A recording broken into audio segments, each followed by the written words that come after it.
right, we're almost 10 here in Vancouver.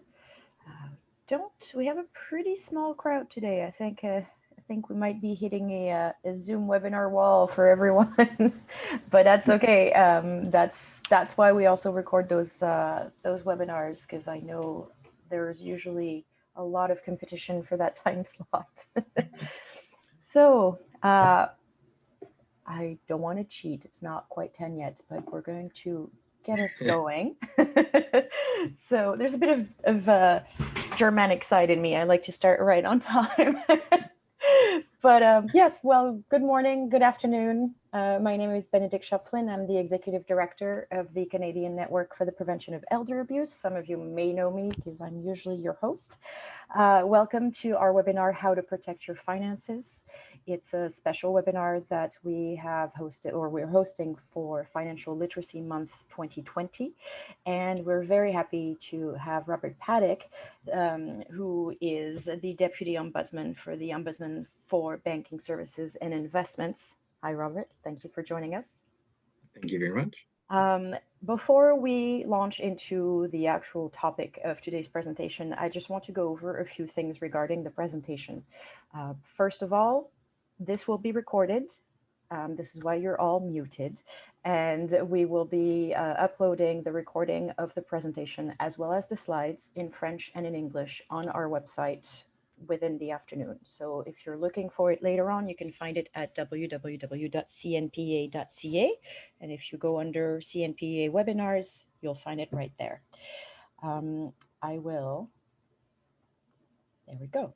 Exactly what I was telling you. I keep forgetting that I can actually show you my slides at the same time.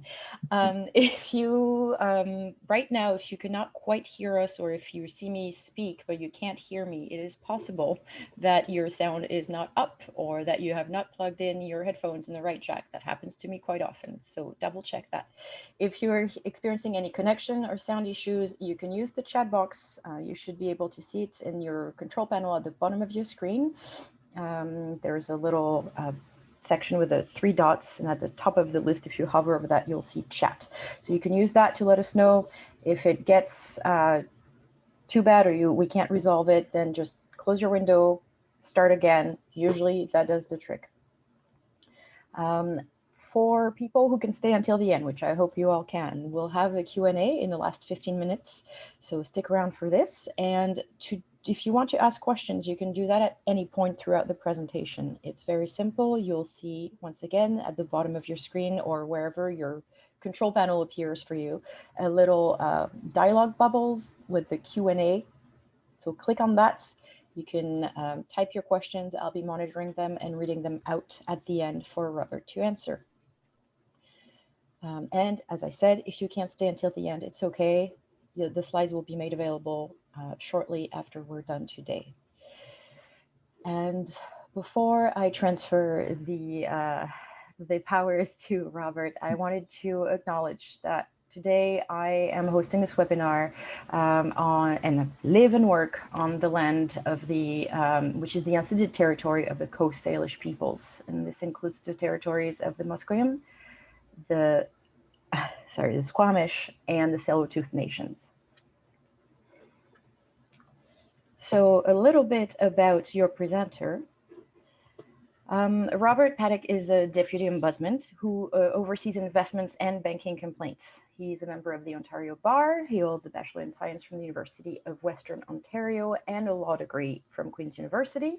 And he joined OBSI as a senior investigator in 2003. He's been a Deputy Ombudsman since 2006. And prior to this, he practiced law in Ottawa. He will be able to tell us a bit more about himself, I'm sure. Welcome to those who have joined during the first few minutes. I am now done speaking. I'm going to mute myself and shut down my camera. And Robert, you'll be able to share your screen and get started. Okay, great. Thanks, Benedict. I am just going to share my screen and hope this works.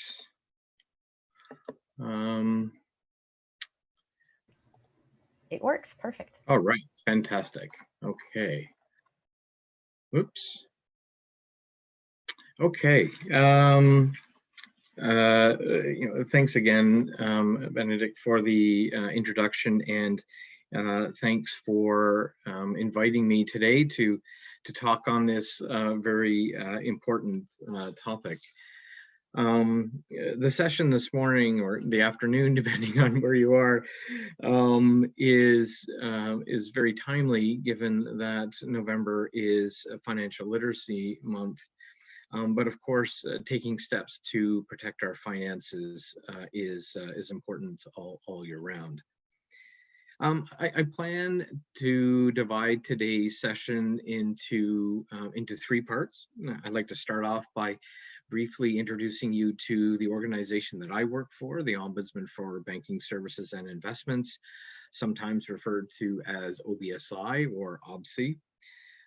Then I'd like to talk about some of the common types of fraud that are out there, and some things that all of us can do to protect our finances, but in particular, vulnerable Canadians. And then finally, I'd like to come back to talk a little bit more about our organization and what it is that we can do to help consumers. As Benedict said, we have an hour for the presentation today, and hoping to leave lots of opportunity for questions. Okay, enough about me. OBSI, who are we? OBSI is Canada's trusted independent dispute resolution service for consumers and small businesses who have a complaint about their banking services firm or their investment firm. I'm excited to say that this year we are celebrating 25 years of resolving disputes for Canadians. We're national. So we resolve complaints for consumers in all provinces and territories. We have over 1,400 firms that participate in our service. With the exception of Quebec, all of the securities commissions across Canada require investment firms to make OBSI services available to consumers. We also have most banks and several credit unions as participating firms as well. Our service is free to consumers, and we operate in both French and English.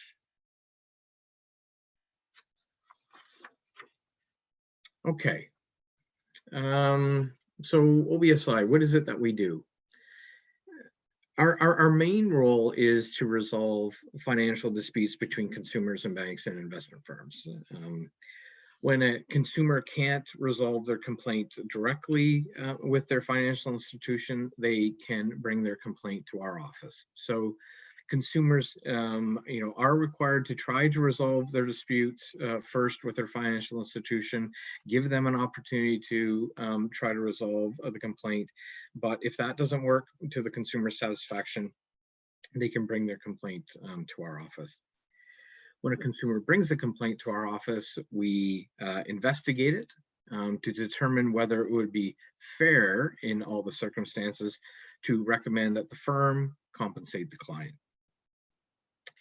We can recommend up to $350,000. Our recommendations are not binding, but if a firm refuses to compensate a consumer as we've recommended, we will publish the results of our investigation and name the firm. We have excellent investigation staff. First of all, they're good people, and they're extremely knowledgeable about banking and investment issues, and they are very experienced at investigating complaints and resolving them. So our second main role is we're an important information resource for Canadians. So regardless of their situation, consumers can contact us with their questions by phone, email, fax, regular mail, and we'll do our best to answer them. If we're not the right organization to help a consumer, we'll refer them to an organization that hopefully can. The process for making a complaint can be really confusing. You know, many consumers contact us because they don't know where to start. You know, we're here to help guide consumers, point them in the right direction, and answer any questions that that they have. We try to provide a live voice to consumers whenever possible. Providing consumers with a live voice whenever they want it is an important priority for us. If a consumer can't reach us the first time that they call, they can leave a message and we'll get back to them within 24 hours. Consumers can also email us or take advantage of our website and online complaint submission form, if that's what they prefer. So there's lots of options for consumers to reach out to us. Finally, like most ombudsman offices, we share our knowledge and expertise to help prevent complaints from happening in the first place. We have an excellent website. It's www.obsi.ca. Please go check it out. There is lots of great information on the website. I think you'll find it very helpful. We've published information both for consumers and for industry as well. Our website will translate information about OBSI into about 170 languages, so that's helpful too. We also share our knowledge and expertise with government and regulators to help them with issues affecting consumers. We have an excellent relationship with the regulators across the country. Okay, so enough about us for now. Let's talk about some consumer issues and ways that we can protect ourselves.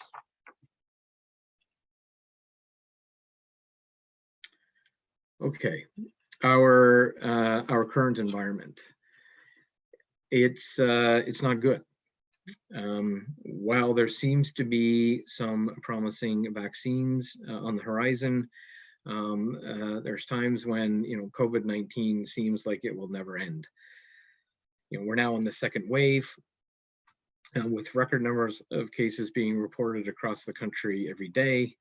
It's taken an unbelievable toll on individual Canadians and their families, our health and support workers, and our businesses.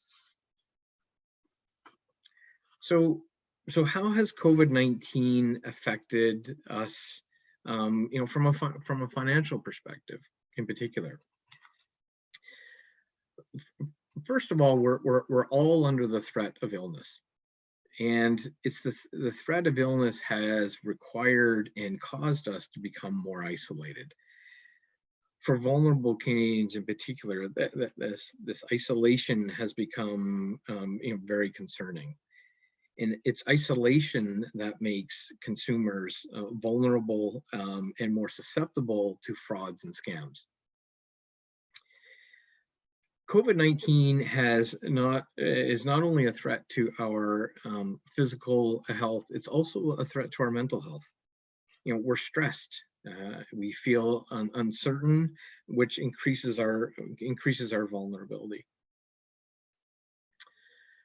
Market volatility. COVID-19 caused the markets to plummet in March, which caused problems for many investors. And yes, the market has recovered quite a bit since, but it's left us feeling uncertain about our financial future. Financial strain. COVID-19 has hit some of us harder than others. Some of us have been able to work from home and are essentially in the same spot from a financial perspective as we were before COVID. When you don't have commuting costs and the cost of going to an office, some of us are actually even better off financially than we were at the beginning of COVID. But there's many Canadians that have either lost their jobs or their businesses, or their jobs and businesses are in peril, leaving them still with financial uncertainty. So all of the stress and isolation and uncertainty has created an ideal environment for fraudsters and scammers. They like to take advantage of isolation and vulnerability. Of course, there were frauds before COVID-19, but COVID-19 has created the ideal conditions for fraudsters and scammers to rob Canadians of their money. So, how are we vulnerable? Well, there's lots of external factors, that many of which we just talked about. Health challenges can make us vulnerable, sometimes leading to isolation. Loss of income causes financial uncertainty. Fraudsters are out there always looking for an opportunity to take our money. Market changes and disruptions. Problems with your financial services provider. Banks and investment firms, make mistakes sometimes, which can cause consumers problems, including financial loss. Most of the external factors are beyond our control, but there are, our own decision making can also make us vulnerable. For example, sharing account information and passwords with others.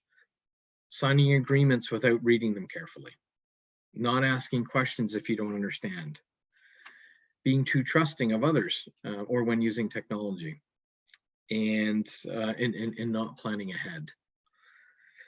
Now, there's been a lot of doom and gloom up to this point in time in the presentation. But there's some good news, and the good news is that there's lots of ways that we can protect ourselves. So,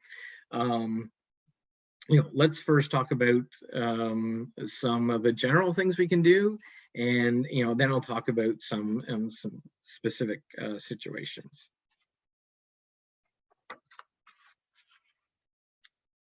Okay. So number one rule is to protect yourself all the time.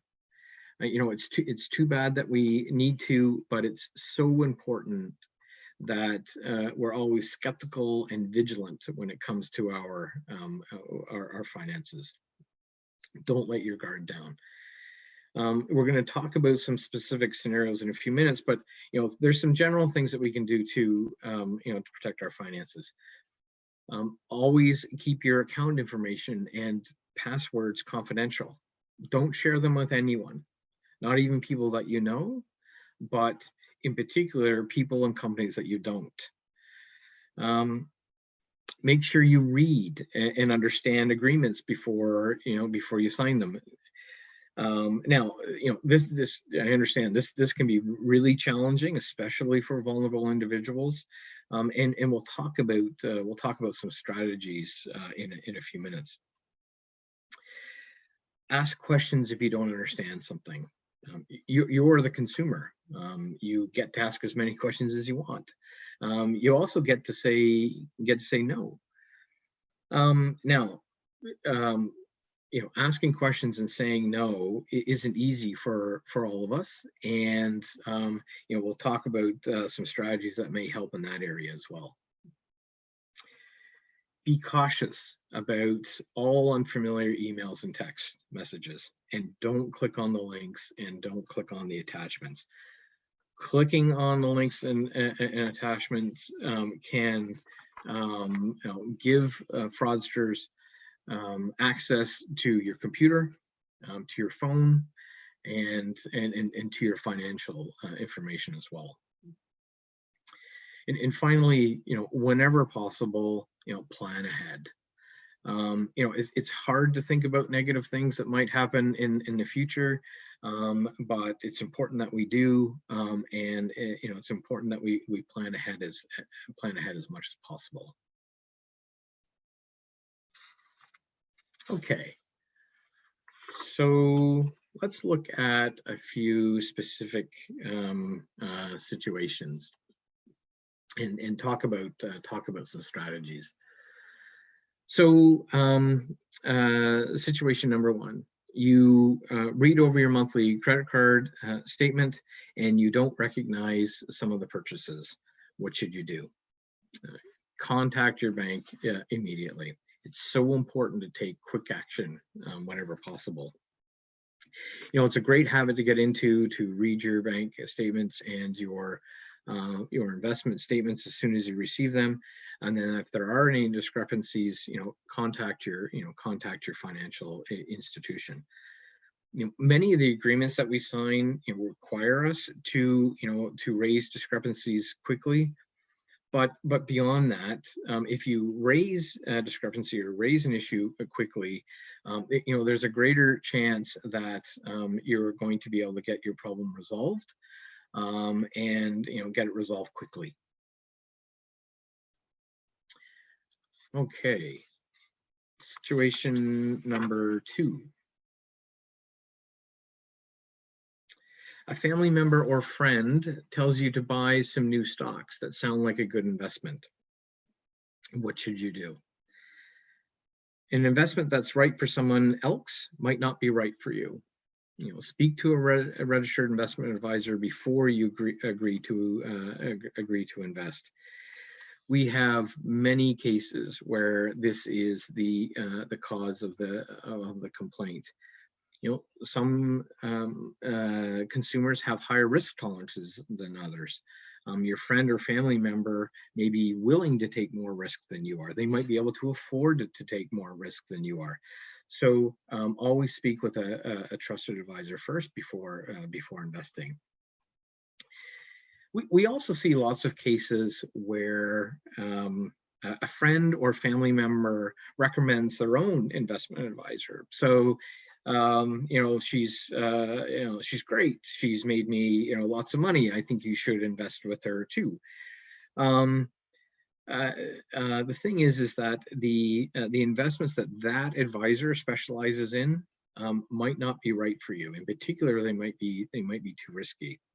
So remember, as the consumer, you get to ask as many questions as you want to determine whether an investment is right for you, or to determine if an investment advisor is right for you. We had a good example of a case like this about a year or so ago now, where the consumer's friend referred her to a firm. This was a consumer, a senior who had a low income, and about $17,500 a year, owned her home, but only had about $100,000 in savings. The friend recommended the consumer to a firm. The consumer then invested in, on the advisor's recommendation, invested in high risk exempt market securities. Well, unfortunately, these securities declined in value significantly. And so then she complained to her firm and then complained to OBSI. In this particular case, we found the investments to be unsuitable for the consumer. They were too risky for her. And we recommended that the firm compensate the consumer $85,000 for the losses she incurred. And the firm agreed to compensate the consumer that amount.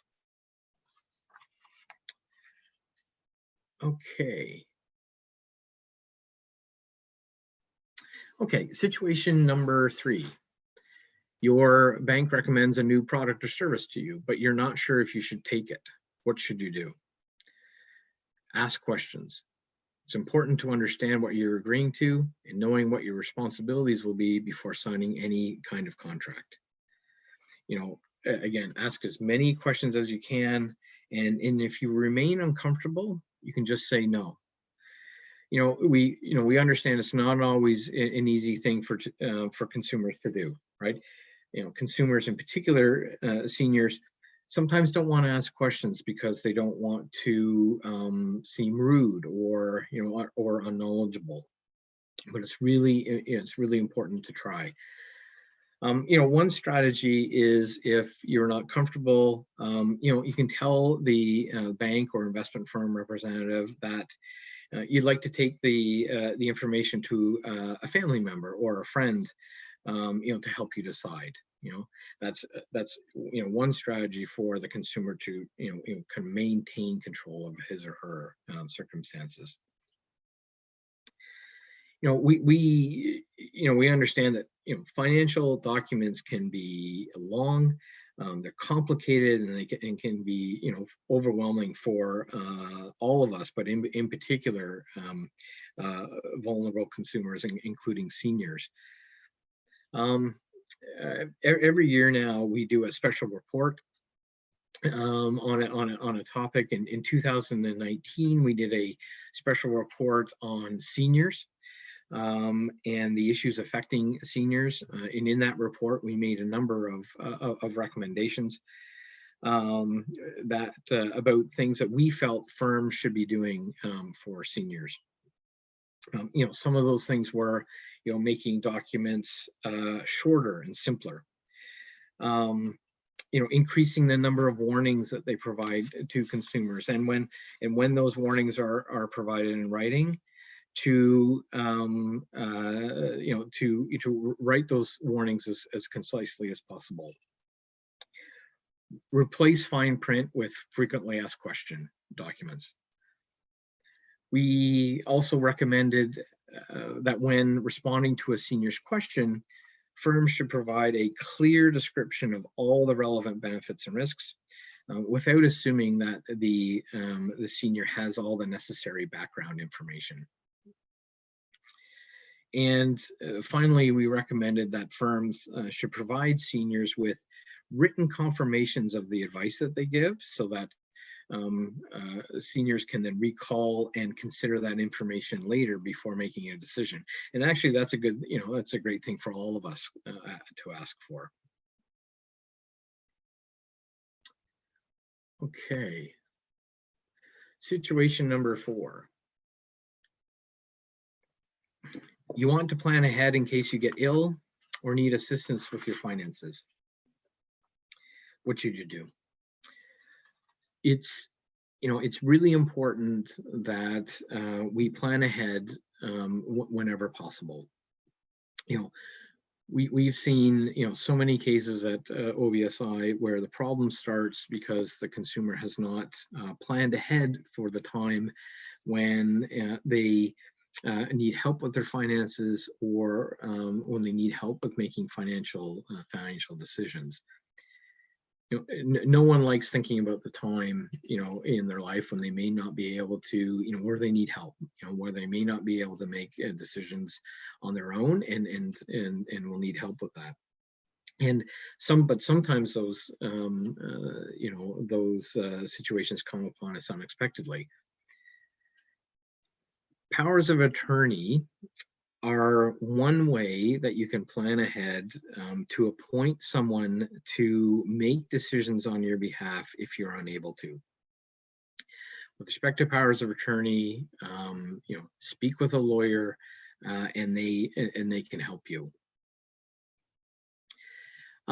Investment regulators are also encouraging investors to consider appointing what's being called a trusted contact person for their investment accounts. So a trusted contact person is not an official power of attorney, but instead it's someone that the investment advisor can contact in certain circumstances. So for example, if the investment advisor is concerned that the investor is being financially exploited, The advisor would then be able to reach out to the trusted contact person.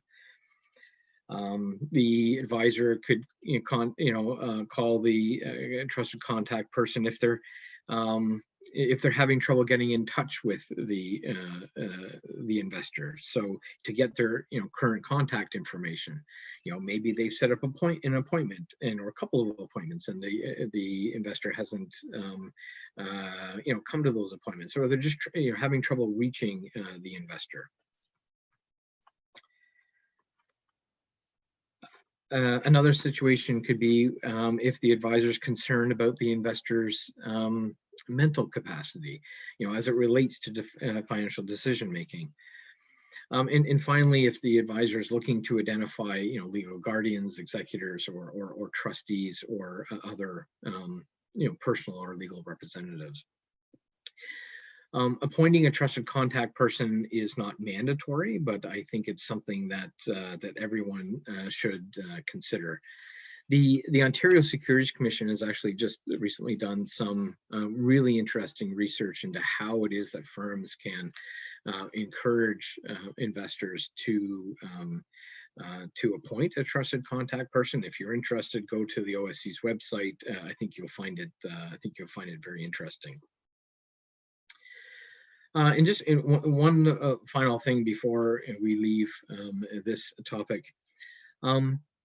Even if you've arranged a power of attorney, your bank or your investment firm will have a process that they follow to approve the power of attorney document, to ensure the person who says they can act on your behalf actually can. And so it's a great idea to make all these arrangements with your financial institution in advance. So, tell them about the power of attorney. You take the appropriate documents to them so that they have them. These processes are in place to protect us, but the processes can take time. So your power of attorney may not just be able to walk right into the branch and start acting on your behalf right away, let's say in an emergency, if you haven't already taken these steps to plan ahead. So something to think about there. Okay, situation number 5. A friend or family member repeatedly borrows money without paying it back, or pressures you to help them out. What should you do? You can say no when anyone pressures you for money or to buy something, even family. Do not give out your bank card, checks, or PIN to anyone. And set up direct deposit so your pension and other sources of income can go directly into your account.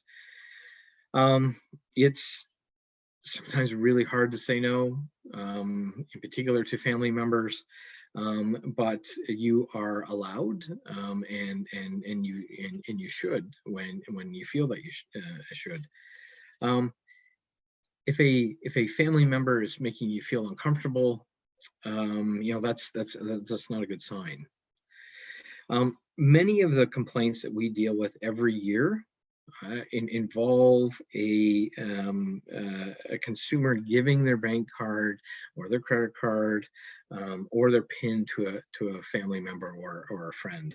It might seem innocent at the time, or that you're helping this person out, but you'll be held responsible for any losses that you incur.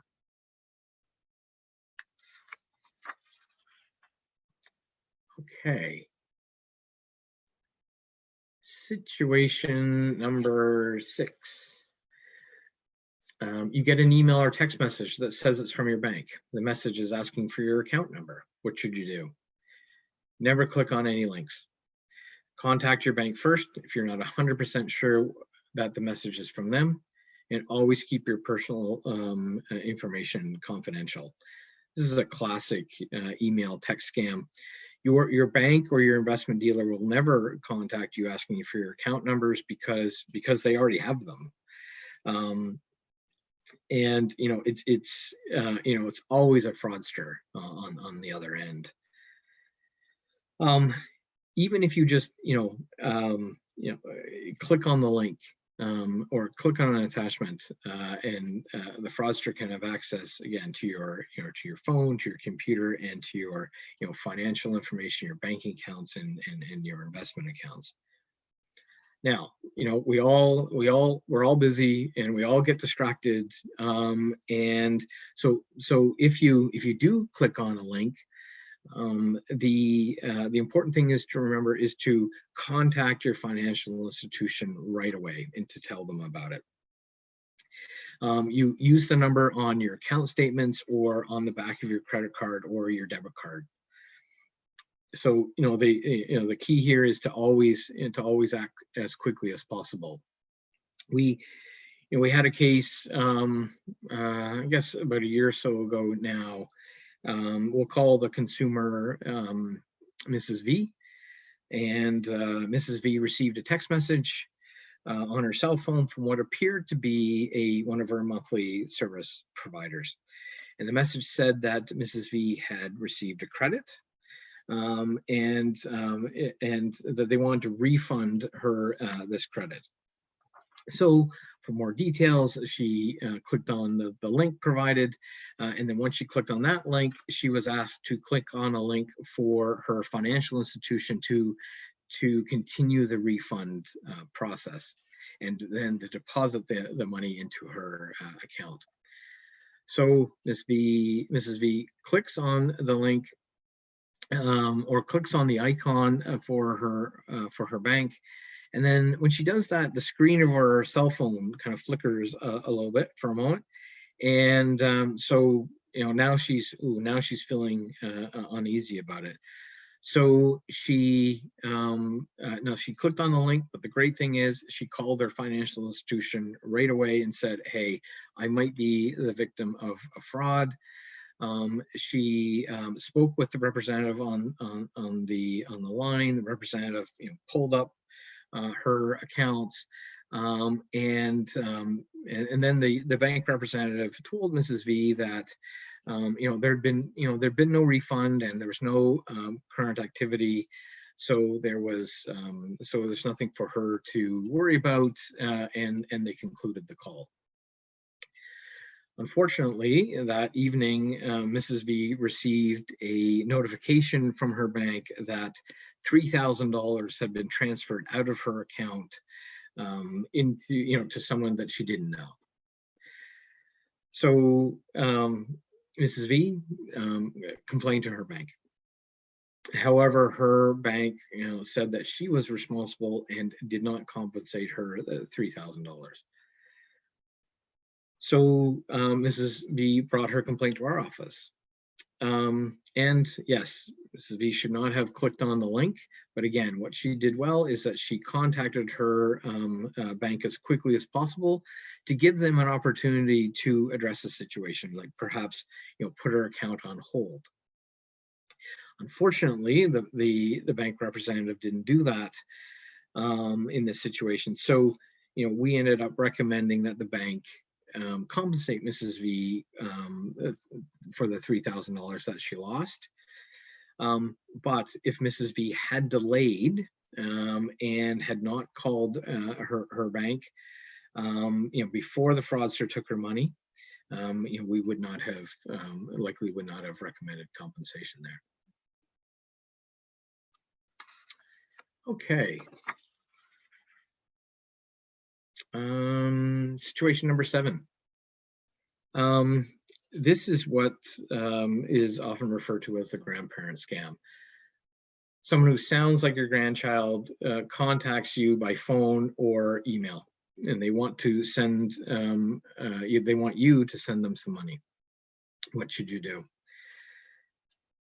Call your grandchild directly to verify if they need help.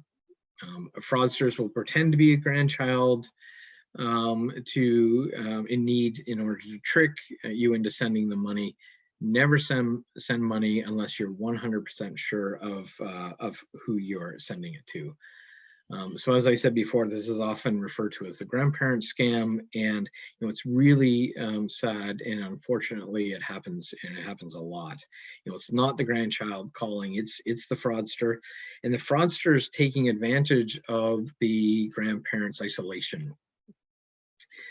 Often what happens is the fraudster will say, "Hi, Grandma. I'm in trouble, and I need some money." So sometimes it's I've been in an accident. Sometimes it's I've landed in jail, or I'm having financial difficulties, and I don't want to call mom or dad. And so the fraudster convinces the grandparent to send them some money. Now, of course, grandparents will worry that this is actually their grandchild on the phone, and it sounds a lot like them, and they want to do something to help. So, so here's a strategy to if that happens to you, to like hang up and to call your grandchild back directly at a number that is his or hers. And that way you can verify whether that was it was them. Another strategy that I've heard is to ask your grandchild, or ask the fraudster or the person on the other end something that only your grandchild would know. And yeah, I think that can work. But I think the safest thing is put down the phone and call your grandchild back directly. We had a grandparent scam case a couple of years ago where the grandchild was in Korea at the time. The fraudster knew this and called the grandmother, pretending to be the grandchild. The fraudster told the grandmother that he wanted to move to China and he needed some money from her to help him do that. And so she did. So she sent him some money. Sometime, fraudster waited. Sometime later, called back to say, "I'm in an accident. I've been in an accident. I need some more money." And then it was, I've landed myself in jail. I've been charged with drunk driving, and I need some money for bail. In total, the grandmother sent the fraudster, who she thought was her grandchild, a total of $122,000. The grandchild came, when the grandchild came home from Christmas, they realized, that this was that their grandmother had been scammed. So the grandmother complained to the bank. The bank refused to compensate her, so she submitted her complaint to our office. When we investigated this particular complaint, we found that every time the grandmother went into the bank to wire funds to the fraudster, the bank questioned her about it and warned her that fraudsters often employ these tactics. And unfortunately, in this case, the grandmother did not heed the bank's warnings. And so we did not recommend compensation in this case. So bottom line, never send money to someone unless you're 100% sure who it is.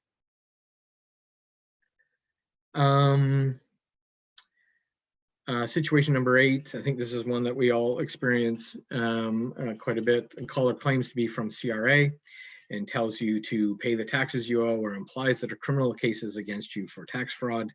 I think my cell phone is constantly being bombarded with these types of messages.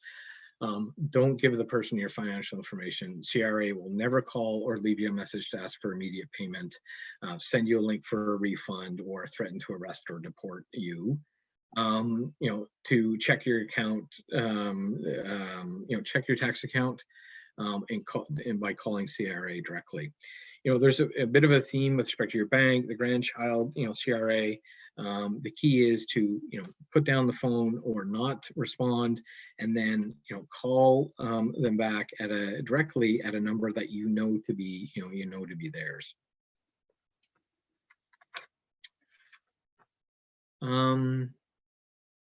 Situation number 9: you meet someone online and the two of you grow close. Then they ask you for money to help with some emergency. What should you do? This is often referred to as a romance scam. Do not send money to this person. The scammer engages as a friend or a romantic partner for the purpose of stealing money from their victim. Romance scams are really tragic. Fraudsters often target consumers who are alone, who are isolated. And once they develop the relationship, they start asking for money. Starts off with a small amount, and those amounts can get bigger and bigger. There was a recent example of a romance scam published in or on Toronto Life's website, where a fraudster had built unsuspecting victims for millions of dollars. In that article, it mentions that the Canadian Anti-Fraud Centre, which also has an excellent website, I highly recommend it. So the Canadian Anti-Fraud Centre and the RCMP reported that in 2019 in Canada, Canadians lost over $22 million in romance scams. And almost certainly there's lots of scams romance scams that have gone unreported. Okay. Situation number 10, you are selling an item online. The person who agrees to buy it says they wired too much money and asks you to send it back. So this is known as the overpayment scam. So what often will happen is, say you're selling an item online for $300, the scammer will say, oh, I'm sorry, I sent you $3,000. I made a mistake. Can you send me the $2,700 difference back, right? So bottom line is, don't do it. It's a scam.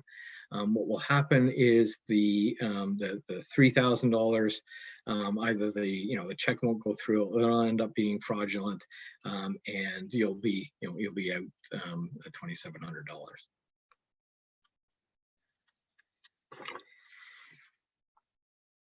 And last situation, you have a concern about your bank or investment, how your bank or investment firm has handled your finances. What should you do? Contact your bank or your firm. Tell them about your concerns and ask them for an explanation. If you're not satisfied with the way that they handle your concern, you can contact us, and this is where we come in.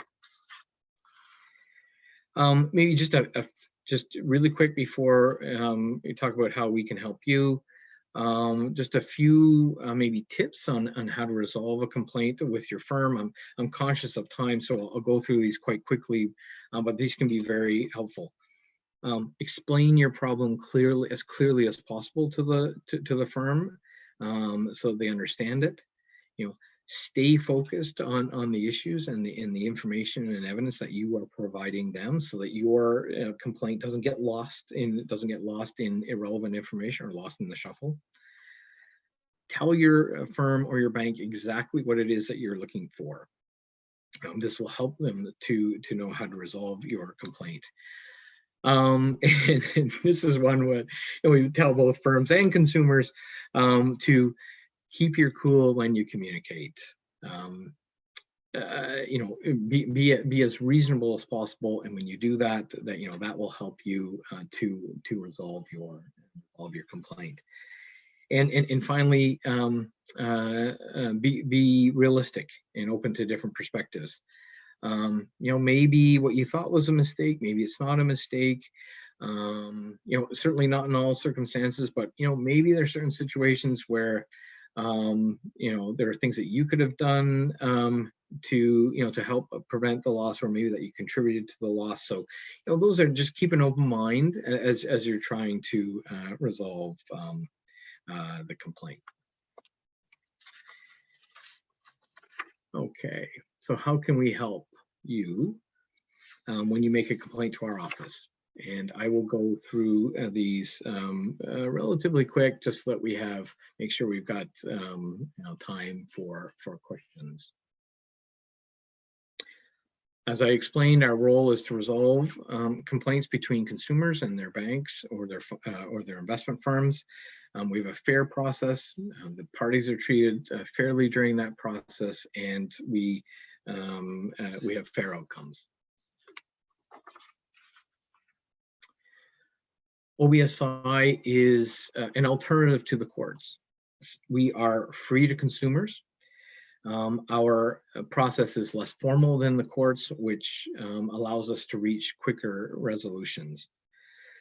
Unlike the courts, consumers do not have to be represented by a lawyer when they go through our process. I'm not sure the exact numbers, but it's 99% of consumers when they come through our office do not have legal counsel helping them.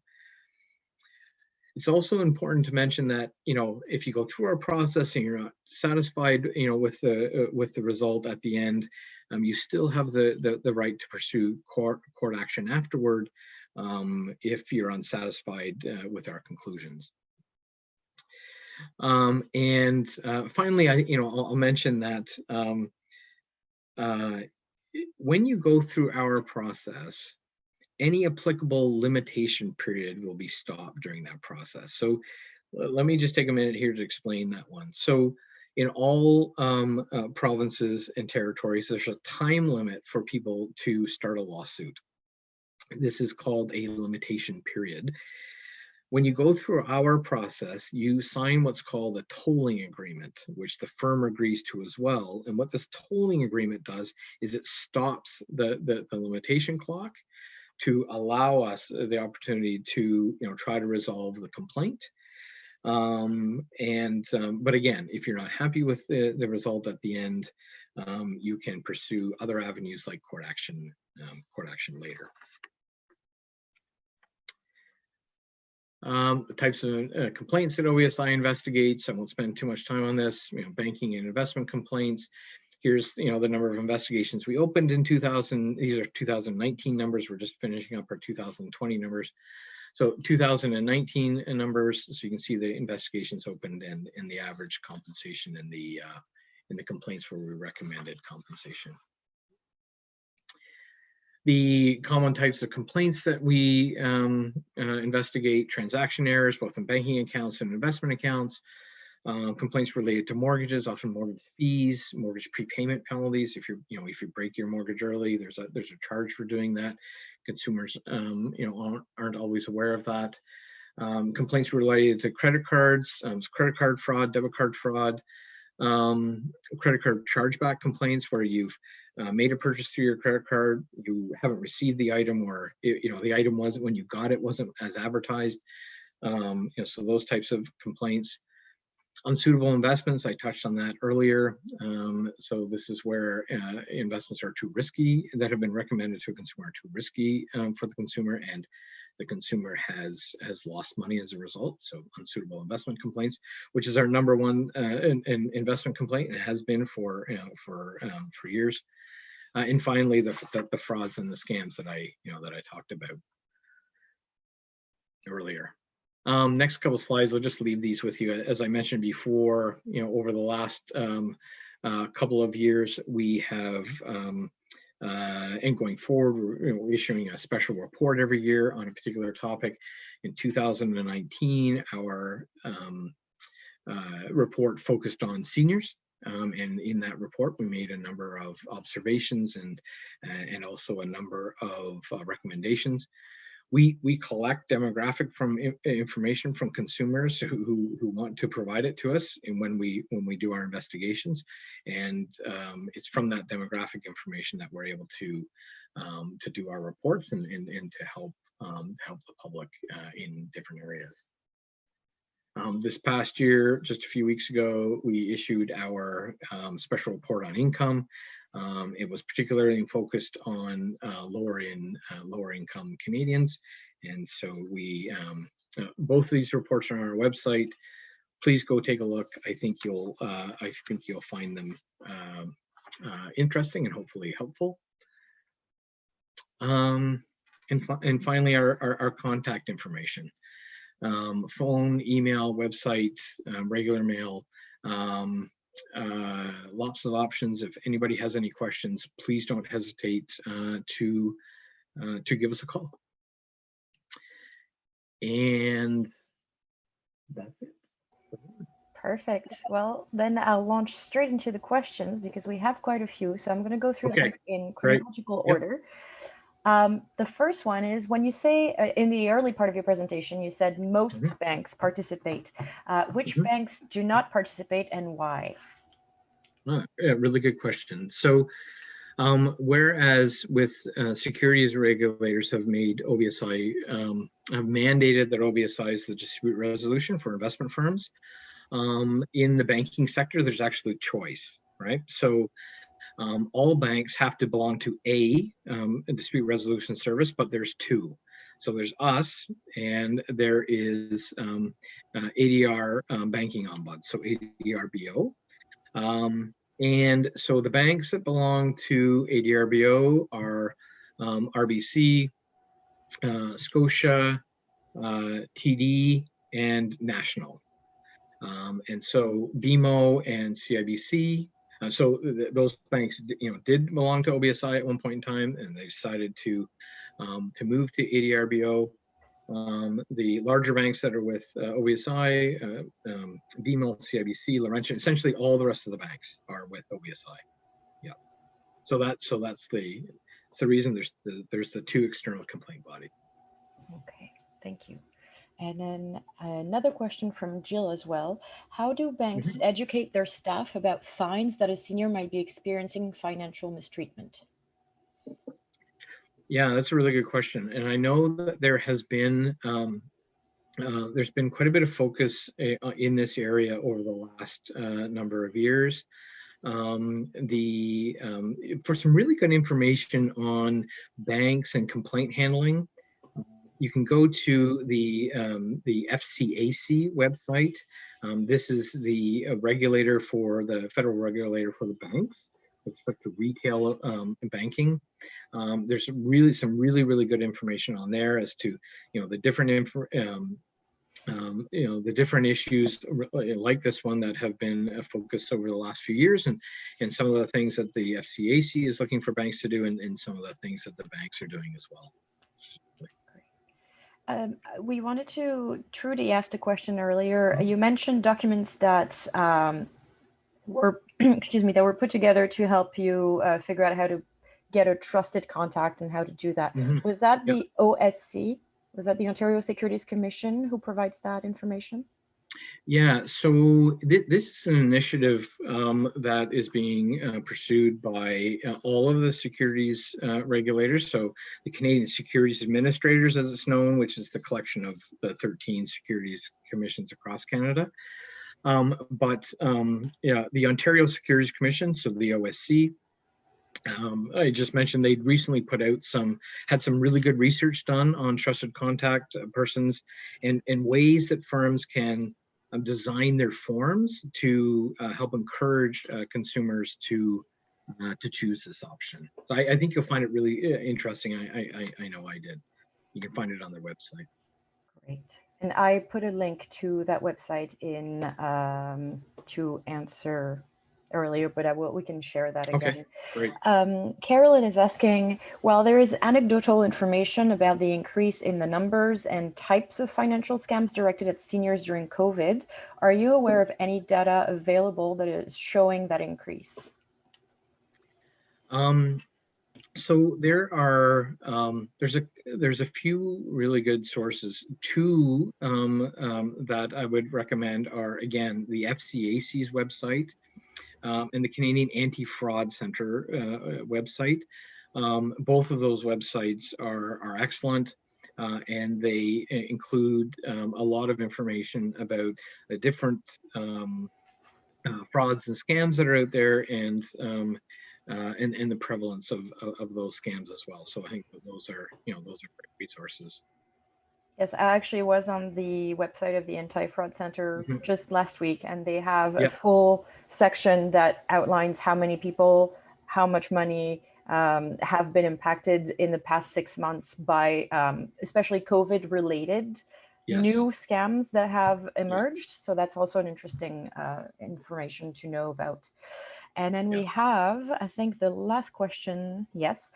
Should banks be expected to flag concerns if and when an older adult suddenly begins making regular or daily withdrawals? For example, buying gift cards or buying, from a grocery store every day or something like this. Yeah. And we certainly know that banks do have those types of processes in order to do exactly that. I had the example of that I gave with respect to the grandparent scam. So in that particular case, we did find that the bank representatives were following their processes to, they were seeing transactions that that they were skeptical of, that they had, their experience told them this was, these are the types of things that fraudsters often will do. And so they alerted the consumer to that. So banks do have these types of processes. Yeah. Great. I think that is it for questions. I guess I had a similar question because you mentioned Yeah. for the grammar scam that the bank warned the person every time, saying they flag for her that it might be a scam, which is already something. But is there anything else that a professional in a bank can do, or is this going too far? Is there anything else that could help maybe take a bit more time to explain, or is there anything in place? And Ben, that's a great question, and that's one of the things in our seniors report. That was kind of the basis of a lot of our our recommendations, was to for firms and institutions to take the time to explain to seniors, to give them explaining and giving warnings in different ways, in writing. When it's done in writing, very clear. Take time with the explanation. Assume that the senior doesn't have the background information that they need in order to make the decision. Take the time to do that. Provide them with the information. Provide them with the opportunity to take that away. Talk to others, friends or family members before coming back and making the decision. So yeah, absolutely. Great, thank you. Well, I'm sure I could ask way more questions, but it is already, the hour is up. So I know we're all lead very busy lives, so we'll let you go. On your screen right now, you should be able to see ways to keep in touch with CNPEA, as well as the email address, once again, to get in touch with OBSI. So if you have any questions about this presentation, you can email me at the email right here, or you can email OBSI. Robert, would it be all right if I forwarded questions to you as well? Absolutely. Yeah, Okay. Absolutely. Great. And the next webinar for CNPEA will be taking place on December 2nd. We'll be co-hosting with Elder Abuse Prevention Ontario, and it will be concerning the need for a UN convention for the rights of older adults. So if you're interested in knowing a bit more about that and what impact that has on your individual life, living in Canada, tune in on December 2nd. The registration options are already open. And if you want to stay in touch with what's happening with us, you can subscribe to our newsletter. The link is on the slide as well here. Thank you very much, Robert, for your time today. That was really informative. Thank you all for attending. It was a pleasure to have you all. And, well, you know the drill. Stay safe, wash your hands, wear masks, and we will be talking to you soon again. Have a good day. Great. Thanks, everyone. Bye. Bye-bye.